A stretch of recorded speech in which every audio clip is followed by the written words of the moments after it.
عمران خان کو 10 سال قید بامشقت سنا دی گئی۔ سیفر کیس کا فیصلہ آ گیا۔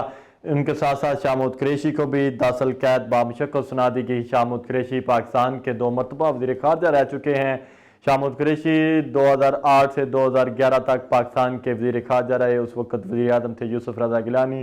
ریمنڈ ڈیوس کا ایشو ہوا تو اس وقت انہوں نے سٹیپ ڈاؤن کیا اور اپنے اصولوں کے اوپر وہ کھڑے رہے، اور انہوں نے کہا کہ میں اپنے اصول قربان نہیں کر سکتا، لہذا میں اب سٹیپ ڈاؤن کر رہا ہوں۔ اب پھر جب سیفر کیس آیا اور انہوں نے کھڑا ہونے کا فیصلہ کیا، انہوں نے سٹیپ ڈاؤن ہونے کا فیصلہ، انہوں نے کہا کہ میں اپنے اصولوں سے پیچھے نہیں ہٹوں گا، تو پھر انہوں نے اقتدار کا راستہ چھوڑا اور وہ پابند سلاسل ہو گیا ہے۔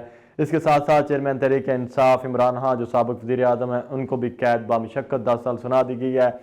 تو اس وقت تحریک انصاف کے جو ورکر ہیں وہ کافی مایوس ہیں، لیکن جب سیفر کیس کا یہ معاملہ چل رہا تھا تو آپ کو بتاتے چلیں کہ گزشتہ روز 16 گھنٹے کی سماعت ہوئی۔ خصوصی عدالت جو اڈیالہ جیل کے اندر لگائی گئی، وہاں پہ اسٹیٹ کی جانب سے وکلا پیش ہوئے، ایف آئی اے کے پراسیکیوٹر پیش ہوئے، شاہ خاور نے اپنے دلائل دیے۔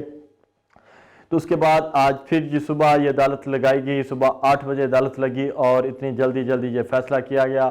اس کے بعد چیئرمین تحریک انصاف عمران کی بہنیں بیرسٹر سلمان صفدر جو سیفر کیس میں عمران خان کے وکیل ہے، وہ کافی آبدیدہ تھے، لیکن عمران خان نے ان کو کہا کہ آپ نے حوصلہ نہیں ہارنا، اس سزا کا مجھے کوئی ایشو نہیں ہے، آپ جائیں اور جا کے ورکر کو یہ کہیں کہ آپ نے تحمل کا مظاہرہ کرنا ہے، آپ نے کوئی قانون کو ہاتھ میں نہیں لینا، کوئی توڑ پھوڑ نہیں کرنی، سڑکوں کے اوپر نہیں نکلنا، آپ نے 8 فروری کو اپنا رد عمل دینا ہے، ووٹ کی صورت میں آپ نے اپنا رد عمل دینا ہے۔ دوسری جانب آپ کو بتاتے چلیں کہ اسلام آباد ہائی کورٹ میں تحریک انصاف کے تمام وکلا پہنچ چکے ہیں۔ چیئرمین تحریک انصاف عمران خان کی بہن علیمہ خان بھی اس وقت پہنچ چکی ہیں اسلام آباد ہائی کورٹ میں۔ عظمیٰ خان، آپ کو بتاتے چلیں کہ بیرسٹر علی ظفر، اس کے ساتھ ساتھ گور علی خان، شعیب شہین، حامد خان، سلمان صفدر، عظمیٰ خان، علیمہ خان، یہ تمام لوگ اس وقت لاہور اسلام آباد ہائی کورٹ پہنچ چکے ہیں، اور اسلام آباد ہائی کورٹ میں یہ عمران خان کو جو کیس ہے اس کو فائل کیا جا رہا ہے، اور اسلام آباد ہائی کورٹ سے یہ استدعا کی جائے گی کہ ہمیں اس کے اندر ریلیف دیا جائے۔ آپ کو بتاتے چلیں کہ سیفر کا کیس جو ہے خصوصی عدالت کا جو یہ اقدام تھا، اس کو چیلنج کیا تھا تحریک انصاف نے اسلام آباد ہائی کورٹ میں، اور جسٹس بابر ستار نے یہ کہا تھا کہ آپ جائیں، اصل فورم یہی عدالت ہے، تو آپ وہاں پہ جائیں، اگر آپ مطمئن نہیں ہوں گے، اگر کہ جو بھی فیصلہ آئے گا اس کے بعد آپ کے پاس اسلام آباد ہائی کورٹ کا فورم ہے اور ہم لوگ یہاں پہ موجود ہیں، آپ کو اس کیس کے اندر قانون اور آئین کے مطابق جو بھی ہوگا وہ اسی کے اوپر ہوگا، اس سے ہٹ کر کچھ نہیں کہا جائے گا۔ تحریک انصاف نے وہاں پہ موقف اپنایا تھا کہ اب ہمیں سزا دینے کا فیصلہ کیا جا رہا ہے اور قانون کو بالائے طاق رکھ کے یہ سب کچھ کیا جا رہا ہے۔ تو اس وقت جسٹس گل حسن اورنگزیب اور جسٹس بابر ستار نے یہ ریمارکس دیے تھے کہ ہم یہاں پہ موجود ہیں، آپ جائیں ٹرائل کورٹ کو فیس کریں، اگر آپ ٹرائل کورٹ سے مطمئن نہیں ہوئے تو پھر ہم یہیں پہ واپس بیٹھے ہوئے، آپ واپس آ سکتے ہیں۔ تو اب تحریک انصاف نے اسلام آباد ہائی کورٹ کا جو ہے راستہ اختیار کر لیا، اور اسلام آباد ہائی کورٹ میں تحریک انصاف کے وکلا پہنچ چکے ہیں، تمام نظریں جو ہیں وہ اسلام آباد ہائی کورٹ کی جانب ہیں، اور یہی نظر آ رہا ہے کہ اسلام آباد ہائی کورٹ اس کیس کو اڑا دے گا۔ اس کیس کے اندر کوئی اتنی بڑی جان نہیں ہے، اور خاص طور پہ جو اعظم خان کا دوبارہ بیان ریکارڈ کیا گیا اور اسد مجید کا اس کے اندر بیان ریکارڈ ہوا، تو اس کے بعد اب یہ کیس کافی کمزور ہو چکا ہے، اس کیس کے اندر کوئی چیز ایسی نکلتی ہوئی دکھائی نہیں دے رہی ہے۔ تو یہ کیس جیسے ہی ٹیک اپ ہوگا اسلام آباد ہائی کورٹ میں، تو یہ کیس الیکشن سے پہلے ہی کیس اڑتا ہوا نظر آ رہا ہے، کیونکہ تحریک انصاف نے آج ہی پٹیشن فائل کر دی ہے اسلام آباد ہائی کورٹ میں، اور اسلام آباد ہائی کورٹ اس وقت توجہ کا مرکز بنا ہوا ہے۔ تو اب دیکھتے ہیں کہ اسلام آباد ہائی کورٹ کیا فیصلہ کرتا ہے، کیا آئین اور قانون کے مطابق فیصلہ آئے گا۔ جو بھی فیصلہ آئے گا وہ اسلام آباد ہائی کورٹ کی طرف سے آنا ہے، تو اب تمام نظریں جو ہیں وہ اسلام آباد ہائی کورٹ کی جانب ہے۔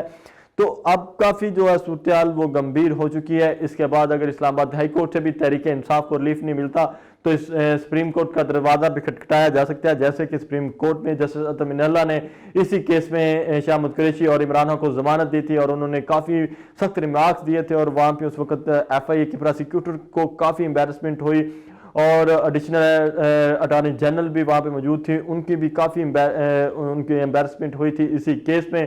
جسٹس اطہر اللہ نے کافی سخت ریمارکس دیے تھے، اور انہوں نے کہا تھا کہ آپ عام شہریوں کے خلاف اسی طرح کے کیس بنا دیتے ہیں اور لوگوں کی آپ کردار کشی کرتے ہیں۔ تو اس وقت جو اعلیٰ عدلیہ بیٹھی ہوئی ہے وہ آئین اور قانون کے مطابق فیصلے کر رہی ہے، اور تحریک انصاف کو اس کیس جو بڑا کمزور کیس نظر آتا ہے. ایف آئی اے اس طرح دفاع نہیں کر سکی. جو ایف آئی اے کے پراسیکیوٹر تھے شاہ خاور وہ بڑے وکیل تو ہیں لیکن اس طرح وہ کیس میں جس طرح ان کو دفاع کرنا چاہیے تھا وہ دفاع کرتے ہوئے جو ہمیں نظر آئے ہیں وہ کافی کمزور نظر آئے ہیں. جو ایف آئی اے کی جانب سے شواہد پیش کیے گئے ان کی بنیاد کے اوپر تو اسلام آباد ہائی کورٹ ہی یہ کیس اڑا کے رکھ دے گا. تو دوسری جانب تحریک انصاف نے بھی ایک نئی اسٹریٹجی بنا لی ہے. چیئرمین تحریک انصاف عمرانہ نے کہا کہ آپ جا کے ہمارے جو ورکرز ہیں ان کو پیغام دیتے ہیں. انہوں نے علیمہ خان کو بھی کہا, انہوں نے گور خان کو بھی بلایا اور بیرسٹر علی ظفر کو بھی انہوں نے کل طلب کر لیا اور کل پھر وہاں پہ کیسز ہیں اور غیر شرعی نکاح کا کیس بھی کل پھر وہاں پہ لگا ہوا ہے. اس کے ساتھ ساتھ توہین الیکشن کمیشن کا کیس بھی لگا ہوا ہے, اس کی سماعت بھی گزشتہ روز پھر ہونی ہے. تو انہوں نے تمام لوگوں کو وہاں پہ طلب کیا ہوا ہے. عمران خان نے تو انہوں نے یہی کہا کہ آپ جا کے ورکرز کو یہ کہیں کہ آپ نے ہمت اور حوصلہ نہیں ہارنا, آپ نے کھڑے رہنا ہے. یہی آپ کا امتحان ہے اور اس امتحان کو ہم نے بہادری سے فیس کرنا ہے. ہم نے مشتعل نہیں ہونا, ہم نے جذباتی نہیں ہونا. تو تحریک انصاف کی جو اسٹریٹجیز تھی, جو لوگ یہی دیکھ رہے تھے کہ ان کے مخالف جماعتیں کہ کیا ایک اور 9 مئی ہوگا, لیکن اب 9 مئی ہوتا ہوا تو دکھائی نہیں دے رہا کیونکہ تحریک انصاف نے اپنی حکمت عملی چینج کر لی ہے. اپنے جو ورکرز ہیں ان کو اس نے پورا چارج کیا ہوا. انہوں نے یہ کہا کہ آپ نے تمام چیزوں کو جو جواب دینا ہے وہ 8 فروری کو جواب دینا ہے. آپ کا سب سے بڑا جواب 8 فروری ہوگا. اس دن یہ آپ کا امتحان ہے کہ آپ کتنی تعداد میں نکلتے ہیں, آپ کتنی تعداد میں آ کے پولنگ تک پہنچتے ہیں, اپنے لوگوں کو کتنی تعداد میں لے کے آتے ہیں, کتنا ووٹ آپ کاسٹ کرواتے ہیں, کتنا لوگوں کو آپ کنونس کرتے ہیں. تو آپ 8 فروری کے اوپر توجہ دیں. اس سیفر کیس یا غیر شرعی نکاح تو شاخانہ یا القادہ ٹرسٹ جو کیس ہے اس کو آپ چھوڑ دیں. یہ آپ اس سے ٹینشن ختم کر دیں. یہ آپ کو ٹینشن دینے کے لیے کیسز ہیں, آپ نے ٹینشن نہیں لینی. میں کپتان ہوں اور میں بہتر جانتا ہوں کہ مشکل وقت میں کیسے اپنی ٹیم کو نکالنا ہے. تو آپ جائیں 8 فروری کے اوپر توجہ دیں. میں ان کے کیسز کو بہادری سے دیکھوں گا اور میں مقابلہ کروں گا اور میں آئین اور قانون کے مطابق ان کا سامنا کروں گا. اور انہوں نے یہ بھی کہا ہے کہ مجھے امید ہے کہ عدلیہ مجھے انصاف دے گی. اور آپ نے دیکھا ہے کہ جس طرح کچھ الیکشنز کے والا جو کیس تھا الیکشن سمبل والا, اس کے اوپر کافی تنقید بھی ہوئی جب تحریک انصاف کا وہ چھینا گیا. تو وہاں پہ لوگوں نے ہمدردی کا اظہار کیا تحریک انصاف کے ساتھ بھی. تو اب یہی چیزیں نظر آ رہی ہیں کہ جو کچھ ہو رہا ہے تحریک انصاف کے ساتھ جو ہمدردی کا اظہار ہے وہ بڑھتا جا رہا ہے. اور یہی محسوس ہو رہا ہے کہ 8 فروری کو اگر تحریک انصاف میجورٹی حاصل کر گئی تو پھر تحریک انصاف کے پریزیڈنٹ بھی تحریک انصاف کا ہوگا. تحریک انصاف اس سیفر کیس کو پھر ایف آئی اے بھی جو ہے وہ تحریک انصاف کے انڈر ہوگی, وزیر داخلہ کے انڈر ہوگی. اگر تحریک انصاف میجورٹی میں جیت جائے گی تو انہوں نے کہا کہ آپ کا امتحان ہے کہ آپ کتنی تعداد میں, انہوں نے اپنے جو وکلا تھے پارٹی عہدیداران تھے انہوں نے کہا کہ یہ آپ کا امتحان ہے, آپ کے ہاتھ میں ہے میری یہ سزا. اگر آپ جیت گئے الیکشن تو یہ سزا تو معطل ہو جائے گی. پھر ساری چیزیں ایف آئی اے بھی آپ کے انڈر ہوگا. جیسے ہم نے دیکھا کہ نواز شریف کے ساتھ جو ان کو سہولت کاری فراہم کی گئی تھی اس وجہ سے ہوئی تھی کہ تمام ادارے ان کے ساتھ تھے, وہ ان کے انڈر تھے. جیسے شہباز شریف آئے وہی جن کے اوپر فرد جرم عائد ہونی تھی وہی ایف آئی اے ان کے انڈر آئے, تو یہ ساری چیزیں ہوئیں. تو اب آپ یہی دیکھیں گے کہ یہی سب کچھ ہوگا. 8 فروری کا انتظار ہے اور جو چیزیں ہونے جا رہی تھیں اس طرح اس وقت جو اسٹریٹجیز تھی کہ تحریک انصاف کو دبانے کی وہ اسٹریٹجیز کامیاب ہوتی ہوئی دکھائی نہیں دے رہی.